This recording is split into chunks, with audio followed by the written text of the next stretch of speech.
Ça filme là-dedans, oui. Range donc tes précieux. Nous passons la télévision nationale française. Un peu de décence. Excusez-moi, je te laisse nous introduire Stéphane. C'est parti. Bonjour. Je me présente. Donc, en un mot, je suis le lieutenant Stéphane Van der Slip. Et voici mon collègue l'inspecteur Ulderich Van der Slop. Bien, bonjour. Nous travaillons tous les deux donc, à la gendarmerie de Brassens. Plus connu sous le nom de Bruxelles chez vous les Français. Aujourd'hui, vous avez de la chance, nous sommes sur une grosse affaire. Nous avons reçu un mandat d'arrêt international à l'encontre du dénommé Dimitri Olaf François Rastakov, plus connu sous le nom de l'empaleur de Vladivostok. Ou encore l'étronneur de Saint-Pétersbourg. C'est un ténor dans son milieu. Il a un casier judiciaire épais comme une barquette de frites, 15-20 cm d'épaisseur. D'épaisseur, je t'en prie, c'est une bonne barquette de frites. C'est une bonne barquette de frites. C'est une vraie star dans le milieu. Je consulte moi-même de manière purement professionnelle. Ça, il faut le savoir. Chez les Belges, nous sommes professionnels. Oui. Je consulte donc régulièrement son blog qu'il tient un jour quotidiennement, tout à fait. Et laissez-moi vous dire que c'est du travail bien fait. Et si je puis me permettre, mon cher Stéphane, ce n'est certainement pas la petite Émilie retrouvée morte la semaine dernière, la bouche pleine d'étrons, qui nous dira le contraire. J'en conviens.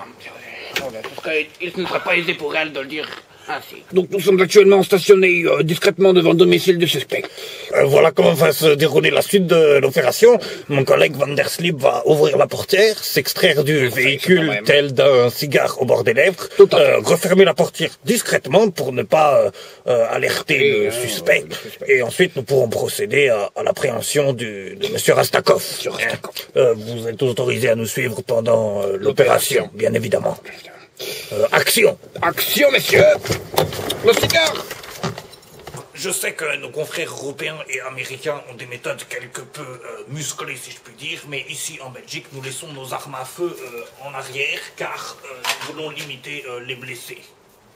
L'opération va à présent commencer. Je vais laisser mon collègue Van der Slip aller frapper à la porte du suspect. Van der Slip. Monsieur Rastakov, bonjour.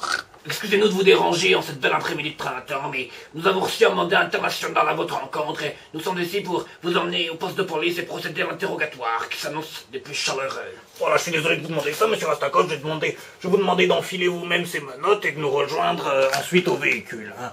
Essayez de venir d'ici 5-10 minutes, ne traînez pas trop. Hein. Voilà, tout de suite, monsieur Rastakov. Nous sommes garés juste devant dans l'allée. Hein. À tout de suite, monsieur Rastakov.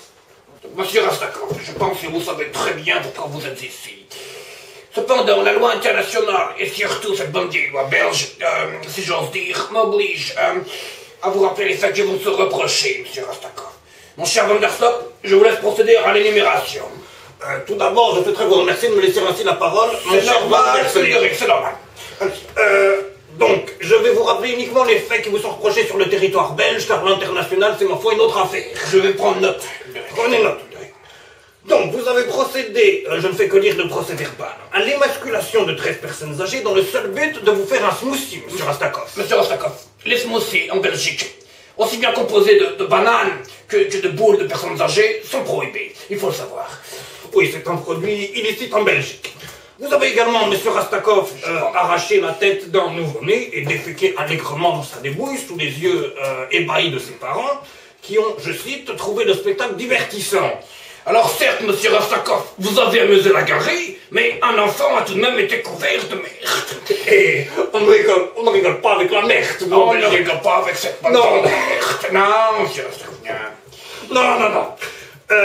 Troisième fait que vous approchez, monsieur Rastakov, vous avez tenté, tant bien que mal, de rentrer un bulldozer de marque Caterpillar. Mon beau-frère travaille chez Caterpillar, il a d'ailleurs travaillé sur le modèle susnommé. Voilà, et c'est important de connaître la marque pour les assurances. Donc vous avez tenté de faire rentrer ce bulldozer dans le postérieur d'un buraliste. Pour ne pas dire l'anus, monsieur Rastakov.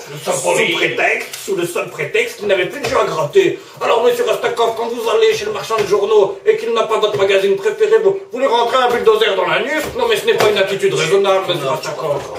Évidemment, je vous rappelle en plus que la liste n'est pas exhaustive. Vous avez de plus, et ça nous froisse particulièrement en Belgique. Hein, je ne sais même pas si mon collègue va réussir à le noter. Vous avez fraudé à l'examen national du permis de conduire. Je ne peux le noter, Ulderich, je ne peux le noter. Ne le notez pas, c'est un scandale. En Belgique, monsieur Rastakov, pour passer les examens, mais comment voulez-vous faire si vous trichez, mais vous ne pourrez plus faire des mon 5 heures si vous voulez, je ne sais pas, travailler dans l'administration, mais vous ne pourrez guère, monsieur Voilà, tout. Oh là là. Bref, donc tout cela est quand même très embêtant, monsieur Rastakov, vous en conviendrez. Monsieur Rastakov, l'heure n'est pas aux menaces. Nous faisons notre métier, monsieur Rastakov, une fois de plus. Donc, ce qui va se passer aujourd'hui, monsieur Rastakov, c'est que vous allez pouvoir rentrer chez vous, mais c'est exceptionnel. Nous allons fermer les yeux exceptionnellement, et voilà, je ne vous cache pas que ce sera quelque peu difficile de faire comprendre notre décision en famille.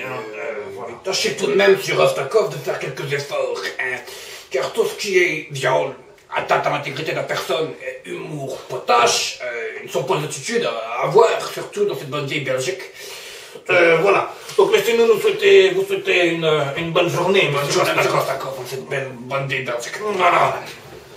À bientôt, monsieur Rastakov. Au plaisir. Au plaisir. Allez. Voilà, vous avez vu un petit peu comment s'est passé cet interrogatoire. Et le prévenu a pu cette fois rentrer chez lui, mais je pense que nous avons été assez fermes et qu'il aura compris la leçon. Oui, et laissez-moi vous dire que s'il était amené à récidiver, cette fois, nous ne le déposerions pas chez lui après la déposition. Ah oui. Autant vous le dire. Nous sommes comme ça, chez la base. Nous sommes pressés. Voilà. Sur ce, j'espère que vous avez apprécié ce modeste reportage. Et nous vous souhaitons une bonne journée. Et passez le bonjour à nos collègues français. Exactement. Allez, au plaisir. Au plaisir.